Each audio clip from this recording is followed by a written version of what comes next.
Hello, and we got to talk about one thing. Alts are going up, and they're doing so at a bigger clip than Bitcoin, as Bitcoin dominance is at 51.5. It was 52.3 yesterday. It was 53 just a few days ago. What's going on? Are they finally catching Bitcoin? Do you need to make the switch now?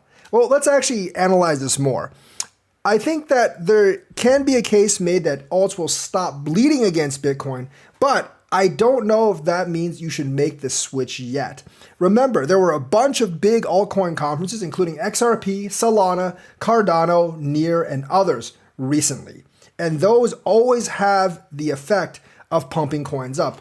XRP's conference actually happens on the 8th through 9th, so it might still pump a day or two before then. Solana's conference, Cardano's conference is over. I do expect them to drop. Near's conference is also over, and I do expect Near to drop as well. The other coins don't really have conferences, and I think their growth is pretty normal. It's basically kept in line with the rest of the market, but those four coins have grown much, much bigger than normal in the last half month, and I do think they will start to come down. Now, Solana, it's only been 3 days. It hasn't really come down. Cardano is still pumping a little bit. I think it's pretty much hit its head. XRP might keep pumping for a day or two, but after swell, it always comes down like it always does. So if you actually discount the growth of those three coins, I do believe, or those four coins, I do actually believe that Bitcoin dominance would still be at 52, 53. So I don't actually think alts are gaining that much against Bitcoin, except there's been a string of conferences for major coins lately. So if you're wanting to buy XRP, Solana, Cardano, or Near, and you have Bitcoin right now, I would actually hold on a little bit until they come down. If you want to buy other altcoins, I think it's okay. I would still just wait a little while to see what happens. And I don't think you're in really any hurry, because I don't think we'll have a big bull run up until next year anyways. And I do think with the Bitcoin ETF coming in, I do think that initial rush of money will actually be in BTC. So definitely I think alts are going to stop bleeding, but alt season isn't quite here yet. And some of you are arguing, but my coin isn't going to go down after the conference because my coin is different. No, all coins generally work the same. We've seen this happen 100 times before. And betting that your coin isn't going to act like it's acted before and how other coins have acted hundreds of times, generally not a smart idea in this market, because everything kind of follows this particular cycle.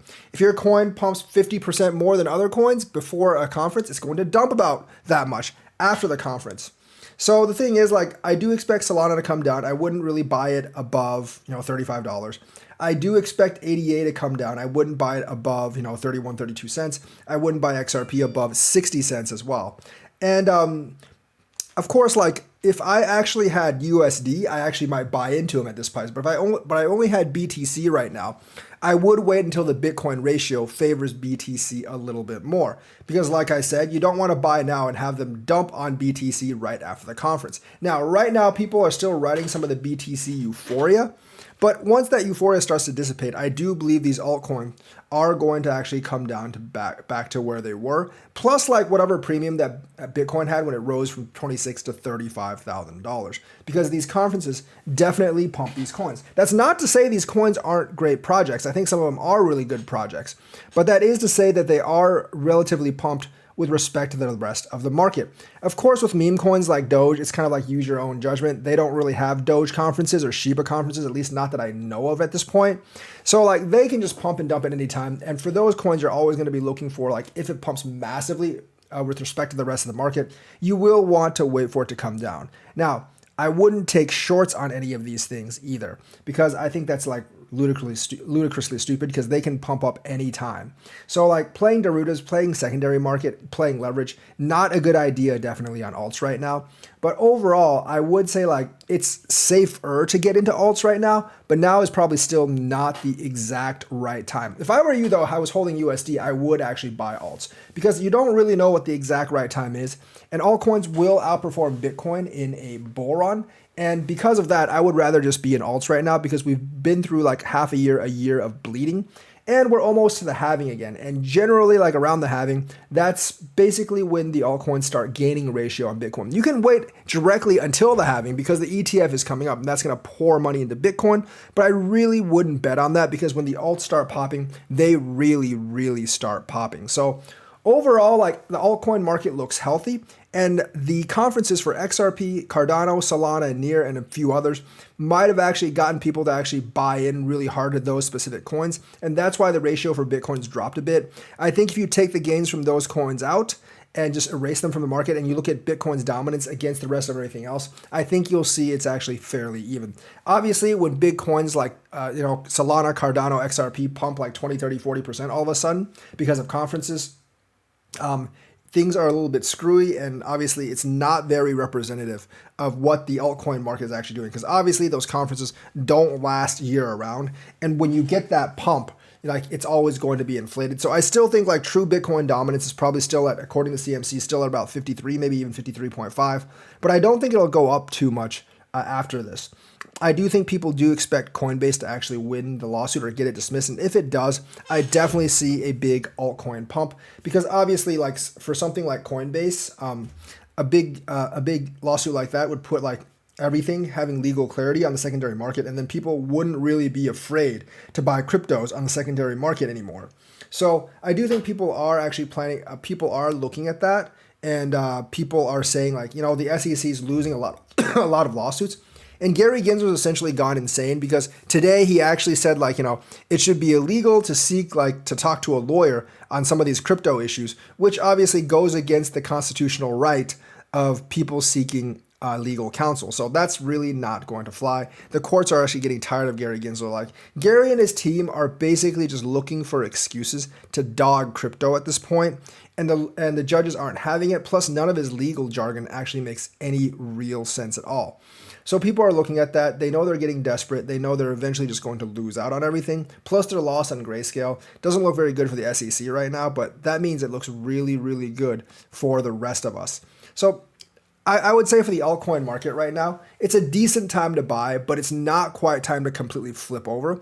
And we will want to wait a couple of weeks to see what happens after these conferences, see if we really have a big dump after that. And if we do, you might have a month or two more before you can really buy Bitcoin and really like not fear for it. You can really buy altcoins and not fear them losing against Bitcoin because right now Bitcoin still might be the best play up until around the end of the year, in my opinion. So the other thing is the SEC is having trouble hiring crypto devs. Now, I don't really understand why the SEC wants to hire crypto devs because the SEC's goal seems to be able to kill crypto in the United States. If you want to kill crypto in the United States, why would you hire Bitcoin devs? You don't really need Bitcoin devs to develop stablecoins, which some of them seem to like.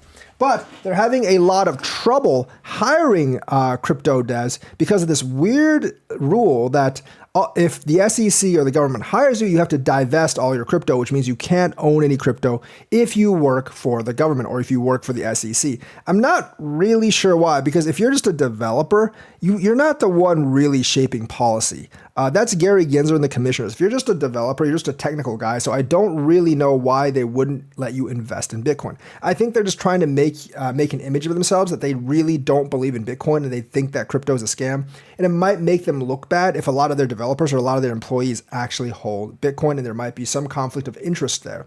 But I think that's like a dumb reason. And you're not really going to hire too many crypto devs if you force them to divest themselves out of cryptocurrency. Because you know what? A lot of people do actually like to invest in what they work on if they believe in it. I can tell you that a lot of Bitcoin devs really, really believe in Bitcoin. So if you're trying to poach talent from like Bitcoin to join the SEC, you're not going to have that much luck. Well, let me rephrase that. You're not going to have any luck at all if you actually don't let them buy any crypto.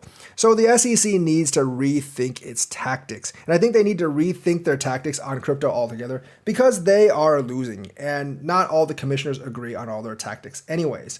So yeah, I have a feeling that those SEC positions are going to remain vacant because no one really wants to apply for them because they basically necessitate that you sell all your crypto and you can't invest in the crypto market. And a lot of people like think the crypto market is going to make them more money than their job at the SEC or some kind of government position. Although I bet the government position for a technical worker like that is not bad, but they're going to have to incentivize the hell out of that if they want to poach anyone from the crypto market. Because obviously, like, we all have high hopes for the crypto market, especially the developers, the ones that know how to technically make it work. You're going to have to pay them an arm and a leg if you don't want them to actually invest in crypto. So pay like $1 million a year or take away that requirement that they have to divest all crypto. So that's the news for today. Let me know what you think. Like and subscribe, hit that bell notifications button. Thank you and have a nice day.